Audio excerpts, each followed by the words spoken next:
In Kentucky, farming is a tradition shared among many families. Typically, we think crops, cattle, and now the resurgence of hemp. New numbers released earlier this year from the 2017 Census of Agriculture show a new trend in the farming community. More and more women are turning to the agriculture world to start their own businesses. In this episode of Uniquely Kentucky, we're headed to a southern Kentucky farm to talk with a mother and daughter duo who turned to lavender to honor their farming heritage while growing a successful business. From WKYT Podcast, this is Uniquely Kentucky. I'm your host, Amber Philpott. The lavender farm at Woodstock in Pulaski County, just outside of Somerset, began as a way for Mary May and her daughter Allison Horseman to continue the legacy of the land that had been in May's family for years. 6 years ago, an idea was born to grow something unconventional and see where it took them. I sat down with both May and Horseman to talk all things lavender and how they've turned 50 plants into a booming business. I want to welcome these two farmers, beautiful farmers, I should say, Mary May and Allison Horseman to Uniquely Kentucky. Mary, I'm going to start with you. Where did this idea to start a lavender farm come from? It's your family's farm. It's been in your family for years and years, but you wanted to turn it into a lavender farm, or at least part of it. Well, it happened about 2013. Allison was here on the farm and wanted to do something with the land. And actually, the idea came about through a cookbook. I got a farm credit cookbook that talked about farming all over the United States. Two ladies in Delaware with 5 acres started a lavender farm, and now here we are. A lavender farm, Mary, is not something that you hear of every day in Kentucky. Is the lavender farm here at Woodstock one of the only ones? There are beginning to be a few others, so we do have some support from other people, which we really like to be in contact with, but we all realize that lavender is not a recommended crop for Kentucky. And so it's very hard to grow. So there are not a lot of us. So speaking of that, how does one even begin to even know how to grow lavender? I'm assuming there was a lot of education that probably went into this process. Well, it did, Amber, but actually we didn't do as much research as we should have. But we learned from that.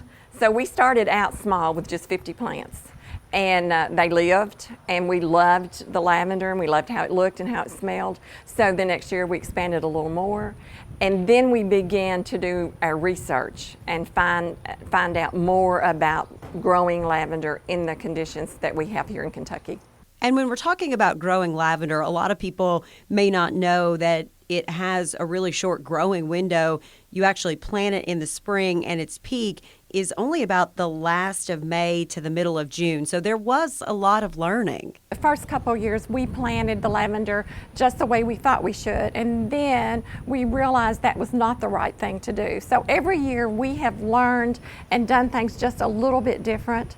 And we've just finished having a phenomenal year, the best year we've ever had. We have a bumper crop of lavender, and it's just been a great season for us. You two are a mother-daughter duo. You're very close.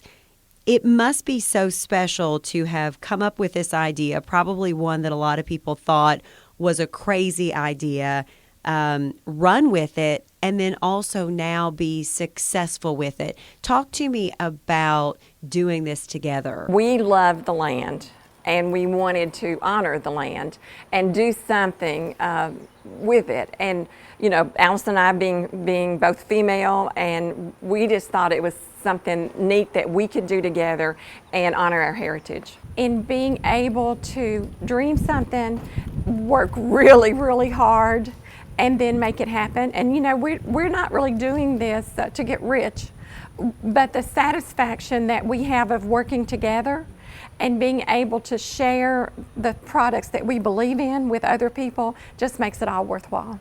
Let's talk about those products, the things that actually come from this farm and the lavender that you grow. Allison, I want to bring you in and talk just about your journey and your role here in the farm. I think Mom likes to say that this is a hobby that really got out of control, and it has, but the whole journey has just been enjoyable. Our hope is that we can share products with people that obviously all include lavender, that we can be proud to produce, and that people can be proud to buy and support local farms through. We also want to just share our love of the land. That's half the reason that we are doing this, is to honor our heritage and honor our agricultural roots. So when people are able to come out here and experience the view and see us doing something different, it's a great way for us to honor that heritage. Allison, you left a very comfortable job for something that, was quite uncertain. What would you say to people that, have a dream like the one that you and your mom had, and maybe are just really frightened of taking that next step in trying to make it become a reality? What do you say to those people? Right. I think that for us, the benefits of this have not been monetarily, strictly. It has been that we've had a dream and we've gone after it. I think for people who are interested in doing something similar, we would say to start small but dream big, and definitely go after whatever it is that you want to do. We've taken baby steps to get to where we are, and we still have a long way to go, but we definitely started with 50 plants, no activities on the farm, and year by year, whatever we could afford, whatever we could put into it time-wise, that's what we would do, and we would expand from there. And now we've become sort of an agricultural destination, I guess, during our season. One of the things outside of your hard work and, of course, your mom's hard work, you credit with the success of the Lavender Farm at Woodstock is applying for and getting grants. How did grant money change things here for you? I think grants were absolutely very important for us. Being a female farmer and doing something that is considered diversification in agriculture, grants are definitely available. We have worked significantly with KCARD, which is the Kentucky Center for Agriculture and Rural Development. And they definitely helped us to develop a business plan, to sort of map out where we wanted to go, and then also assisted us with finding out what grants might be available. We have received grants through the USDA, through Kentucky State University, through our local Ag Development Board. We have also received grants through the state, through Kentucky Proud. And so we've had a lot of doors that have been open to us through grants that we would not have been able to expand our offerings, expand our products, expand our reach. We are now in stores all throughout the United States. I think we just recently hit about 35, maybe 40 stores. So we would not have been able to accomplish that without the help of those grants. Allison, you have had some success. But you openly talk about this was not about making money. This was not about getting rich quick. And I think it's important to point out to people that many times when you start your own business, you don't get a paycheck for a really long time. You probably don't want to include this, but we neither Mom nor I paid ourselves until this past year. This past year, I stepped away from my job in marketing and started paying myself $400 a month. We have also been able to hire a few people to help us weed and put labels on and that sort of thing. So it's definitely not something that we have that has a monetary value yet, but I think we have the potential. Allison, let's talk products because you have them in a number of stores, as you said, all across the country. Talk products to me. So we have 3 different categories of products that we make, and we're very proud to say that as of now, we make them all ourselves here at a kitchen in Pulaski County, or we partner with other local female makers. We have several different items that would be included in bath and body category, like lotions, bath bombs, lip balm, different things like that. We also have some household items like a lavender household cleaner, a linen spray, dryer balls, which we actually partner with a local female-run farm called Red Barn Wool, and they provide the wool and we provide the lavender, and we make dryer balls out of that. And then our last category that we just recently got licensed for is culinary. So we do a lot of loose leaf teas, and then we also do some culinary lavender and different baking mixes. Is it really trial and error when you try to come up with some of these products and you try to figure out what the lavender would work well with? Will people like it? Oh, it absolutely is. And sometimes I'll see an idea for a product in the stores or online, and I'll say, oh, I think I could make that. And we'll try it. We'll develop a recipe and see sort of what works and then what sells. And sometimes things fall off. Sometimes things pick up. For instance, our bug spray is our #1 selling product, and we just absolutely can't keep it in the stores because in stock because it really works well. Allison, when it comes to this farm, it's you and your mom. You both do all of the manual labor. I mean, you do it all in this farm. But what really, if you could say, has been the hardest part, do you think? I think for us, the hardest part has just been physically keeping up with the actual care of the crop.